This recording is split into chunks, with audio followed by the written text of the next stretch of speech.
Hey you guys, how you doing? It's Henry at Mowers and Blowers. It's very early in the morning, about 8 o'clock or something. Just woke up from one of my subscribers, Chuck B from Connecticut, is here with his friend to pick up a golf cart. Today's the day we're selling it.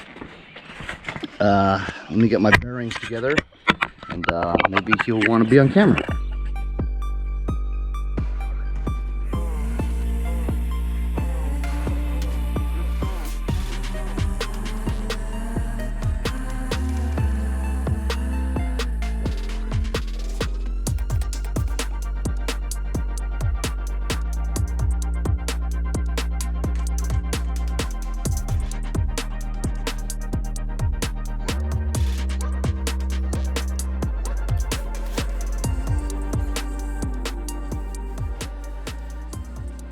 Hey, so I took it off time lapse. I don't even know if it was recording, but this is Chris and this is Chuck from Connecticut.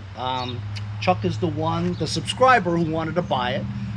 As you guys know, I was gonna keep on going with this. You know, I never really give up on the projects, as you guys know. I'm relentless when it comes to that. But this was just taking up so much of my time that all my other projects were piling up. As you guys saw recently, I've cleared a lot of the project pile. But, you know, if a subscriber wants it, whatever, you know. And not to mention the fact that I listed for about $1,200 because I thought that was the going rate for the utility one with the gas, you know. And I looked around and they're all like that, you know. If you had this running perfectly, it's good $3,000, $4,000, $5,000 worth, you know. And while I do want to keep it, and I wanted to keep it, and I wanted to have it around the neighborhood, it was taking up a lot of my time. And not to mention, you guys know, the wife wants to move. Anyway, so I had it listed for $1,200. We talked on the phone, Chuck and I, about the price, and I was telling him about the lucky Chinese numbers with 888 and 688 and all that stuff. In Chinese, 8 means success, prosperity. As a matter of fact, some of you guys may have noticed the Chinese character that's flipped upside down on the side of my van. Well, that actually means prosperity. I don't read or write Chinese, but people tell me that you're supposed to put it on there meaning prosperity. But if you flip it upside down, it means even more prosperity. I'm like, whatever, I'll try it. So I put it on there and everything seems to be pretty good, you know. Anyway, so the number 8 is very lucky. When I was younger, all my license plates on my cars, the phone numbers always had to have 8 in it because the 8 was the lucky number. The number 4 is a very bad number. It literally means death in Chinese. So I never have any 4s in my license plates or in my telephone numbers. So when we're talking about the price, I says, he's a subscriber. You know, you got to treat the subscribers better than a regular layperson off the street, right? So I said, what do you think about 888? Well, he first told me like 500, 650, something like that, yeah. Right? And I says, well, I really want to get 888 for it, right? And I'll give you the box of parts. Like the muffler's worth like $200 on eBay, you know? And I was gonna, my next project was gonna take the original Robin, Wisconsin 295cc muffler, which was in good shape, and I was gonna fabricate it onto the Honda, which would have been great, you know? But then he wasn't interested in the muffler itself. So I figured, okay, well, then I'll keep the muffler and we'll take it down to 688. He goes, deal. And 688 is a very good number. 688 is a better number than 888. So today, Chuck is gonna give me 688 for the golf cart. His friend Chris drove all the way down from Connecticut. Where you guys live in Connecticut? Old Saybrook. So I don't know where that is. If that's Connecticut north River of, beats the Sound. So is that like near Bridgeport? Not at all. No, we're more towards the Rhode Island border. So you're in between New Haven and New London, Connecticut. Oh, I see. Okay, so sub-base in New Haven. So I went to school at UMass. Okay. So I used to do the drive right past Connecticut all the time. You know what I mean? So I'm familiar with like Hartford and Trumbull and Darien and Stamford, right? Yep. And in Bridgeport, of course. You know, when you take the ferry from Port. I told him, I said, you could probably cut the gas mileage if you took the Bridgeport ferry down to Port Jefferson, Long Island, but you would still have to drive from Port Jefferson 40 minutes to get here to Huntington.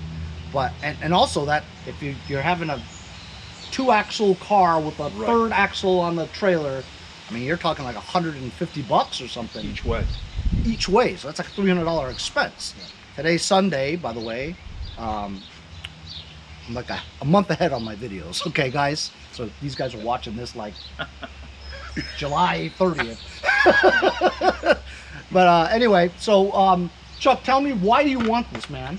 This is this will be my third Workhorse. I have two others. One of them for parts, one of them I've been using for years that I love. And I was fortunate enough to pick up a couple vendor cart parts that go in the back where the soda, alcohol, and chips go. And I hang out a lot at a bait and tackle shop with people coming and going. So this is going to come off. We're going to have a vendor cart on the back, and in my area they changed the rules where if the speed limit's 25 miles an hour or less, you can drive your golf cart on the street. So I can literally come out of my house, and I've got probably maybe 20 miles of roads I can drive on. So this will be prowling the streets of Saybrook. 25 miles an hour. Yeah. Well, yeah. You're not going to exceed that 25 miles an hour with this one right now, as it is. With Chucky in it. Yeah. I just putt along on the side of the road and do my thing. As long as I'm beating walking, I'm doing good. So his good friend Chris here is the one that drove him over here. You didn't take a day off of work for this, did you? No. We, you know, we've been on a lot of adventures together. You know, you always have that friend that's just, you know, that guy that calls you up the night before and says, hey, can we go to Long Island at 4 in the morning? They woke up at 4. They left their house at 4:30 in the morning. Yep. I'm like thinking, guys, it's Sunday. Why do you have to make me wake up at 8 o'clock? You know what I mean? Couldn't you leave at 8 and then around 11 you're here? The traffic's not going to be bad on Father's Day on a Sunday. But of course, it's New York. Yep. You just never know. Yep. All right, so now, great introduction. You know, you're a natural at this stuff, man. Yeah. I mean, there are a lot of people that I meet that are very apprehensive about being on camera, but you should start your own YouTube channel, you know that? Anyway, we're gonna roll this to the back and try to load it up. I'll have you guys watch that. Pay you in full, but I want to give you rounded up to 100. But then I wanted to get the stickers. If you have any of the stickers that look like, he wants to buy a Mowers and Blowers sticker. Yeah. I wanted to get the ones that look like the Briggs and Stratton emblem. Oh, that's my newest sticker. It's not even out yet, really. You can mail it to me. No. Okay, we'll work on it. Okay, okay. we. I mean, I don't even want to get into it. My last clip was we were gonna start moving this, right? We've been here for like an hour and a half talking about other stuff. Good stuff. Listen, these two guys are very interesting. Don't be surprised if there's a new channel coming up soon. I'm not gonna give it away. All right, so we're finally ready to load up the golf cart. They're getting it ready. I wanted to show, he wants to buy some of my stickers. I wanted to show you guys the sticker that I actually never introduced to you yet. I know some of you guys has bought it before, but it is the latest Mowers and Blowers sticker. It's the holographic die cut. It's the Briggs and Stratton logo, right? With Mowers and Blowers in place of the Briggs and Stratton. So I have these. I guess I'm officially gonna announce that I'm selling them. Feel free to look at my description for my Linktree link, which takes you to all of my stickers. And they're available on eBay for $5 each. And as you guys know, I do have the Dunsky sticker left. My stainless steel one, I think I have 3 or 4 left, and my iconic American flag holographic one. So those are the ones that are still left in my sticker inventory. I did make one for my gun channel as well, if you guys are interested in my angry armed panda. And so that's kind of cool for my mowers, blowers, and gun videos. So thank you guys all for the support. Without sticker sales, honestly, you know, it helps with the funding so that I can buy parts and stuff for the fixes that I have in my videos. It keeps the videos going every day, or almost every day. And also, if you'd like to, if you guys wouldn't mind, if you had $1 or $2 to spare every now and then, paypal.me/mowers and blowers. Really helps, keeps the videos coming almost every day. Thank you guys very much for the support.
riding. And sometimes it's a normal adventure, but sometimes it's a day like this where you meet somebody new and you get a new little toy home, and you know, everyone's happy, and you know, you get to have a great day and go home and talk about it to all your buddies. Absolutely right. As you guys saw on time lapse, it was kind of interesting, and I'll tell you about it in a second. So as Chris was getting the golf cart out of its normal spot, right? He was rolling it, and I said, "Is it rolling good?" He's like, "Oh, it rolls really well." And so I just helped him go around the turn there, right? And then he kept on going, like, kind of quick. And as we're pushing it together fast, I'm thinking, okay, we're gonna stop and measure and make sure that it goes up nice and straight, right? And he wasn't stopping. So we're just pushing. I'm like, "Hey, Chris, are we just gonna go for it?" He's like, "Let's go." So we just kept on going, and we were pushing it and pushing it, and it looked like it was gonna go straight up, right? But as you guys know, I fabricated that engine mounting plate on the very bottom. That sticks down about 2 inches, you know? So that got caught right on the edge of between the gate and the platform of the trailer, right? So it's like stuck there, you know what I mean? So he got some ratchet straps from the front to the trailer. So as he was ratcheting up there, I got 2 jacks and put it in the back and jacked up the rear so that it would kind of clear that, you know, that lip, right? And then eventually it cleared a little, and then that was enough for Chris and I to just get it over the hump, if you will, you know? So it went on, you know, I mean, it would have been great if we just, "Are you gonna go for it? Let's go for it." And it went up straight. That would have been better, but you know, that's what he was saying. There's always a way to get things to fit, you know what I mean? And I had some doubts when they pulled up in this small trailer. I'm like, "Is that gonna fit that trailer?" You know? He's like, "Oh yeah!" Look, as you can see, I mean, I thought it was gonna be too wide, but as you can see, there's plenty of clearance on either end, you know? Like either tomato, whatever. And so that's great, man. So listen, I was just talking to my neighbor Steve, who lives here. We're like in his driveway, you know what I mean? I said, "Hey Steve, look." He was like, "I don't want to talk about it," because he's kind of disappointed that I'm not keeping it. He wanted me to fix it, and so that he could go on a ride with me around the block and all that stuff. But so he's disappointed that we're not fixing it. But you know what? It doesn't mean that this golf cart is not going to maybe a better home, where these guys who definitely have the means to get things going. Yep. Chris, is it okay if I mention to them? Yeah. So absolutely. Chris over here and his cohort go on drives and treks to all different places to pick up Willis World War II Jeeps, and they restore them. I mean, when he was mentioning it to me, he said Willys. And then I actually stood there, because I'm kind of a military buff too, right? I said, if this guy restores them, and he called it a Willys. And then I said, don't they call it? And he goes, Willis. I said, yeah. So it's kind of like in New York, we call those snowblowers Arians, where the rest of the country calls them Arons. It's just about where you're from, that's all. So I was trying to talk him into making a channel for his Willis Jeep restorations and his, ready for the gun channel, guys? Military reenactments. He's got a flamethrower, man. I might in a future video go up to where these guys are and check out their situation. Bye-bye. Bye-bye.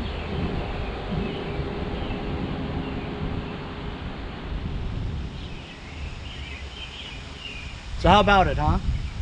Finally sold the golf cart. I have mixed feelings about it. I did really want to, you know, have a golf cart. I always wanted one, get one, and I wanted to get it going. But I will admit that I'm a little out of my element. I've said that from the beginning about the golf cart thing. It was like a whole new thing I had to learn about, and given my other projects that were slowly piling up from working on that so much, I just, I wasn't invested into it so much that I wanted to learn about every aspect of it as I do lawn tractors, you know? So I'm getting older. I am relentless, but apparently not relentless enough to say if somebody else wanted it, like a subscriber, for instance, who has probably a little more knowledge than I do about it and could probably get better use out of it, you know, it has to go eventually, right? I couldn't keep it on my driveway forever, right? And I did run and drive, and I did get to drive it around the block a few times, so I guess that's good enough for me. So I let it go for a good price, in my opinion, but Chuck B is a subscriber, so the subscribers get the automatic Mowers and Blowers discount, right? Because they understand the channel. And I appreciate y'all watching this episode of selling the golf cart, finally. After 26 or 7 episodes on trying to get it going, we did get it going, but it's time for somebody else to, you know, finish the project, you know. So actually those guys, Chris, he has very good contacts. I think both of them have very good contacts in terms of a Humvee, the military Humvee that they used, the demilitarized ones that they used in Afghanistan and Iraq. I kind of want one. So they'll keep an eye out for me for something that runs and drives that's cheap. Maybe I'll go pick up a Humvee, a military one. I'd really like to have that. Actually, ideally, if I move, I would sell the van, and I would get like the truck kind of military Humvee where the back is a flatbed, and I would drive the Humvee and pick up tractors with it. Put a hitch on it, with ramps. How about that? Anyway, thanks a lot for joining me on today's episode. We'll see you guys all next time on Mowers and Blowers.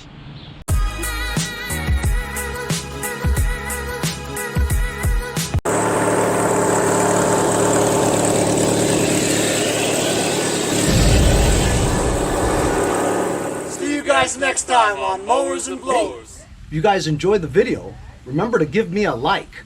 Also, comment below. Subscribe. Remember, it doesn't cost anything to subscribe. It's free, right? Also, hit that little bell. That way you'll get post notifications whenever there's a new video, and you won't miss out on any of them. Remember to follow my Instagram and Facebook, as well as if you'd like to donate $1 or $2, paypal.me/Mowers and Blowers. Really appreciate all the support. Also, to keep the videos coming every day, support the channel. Bye.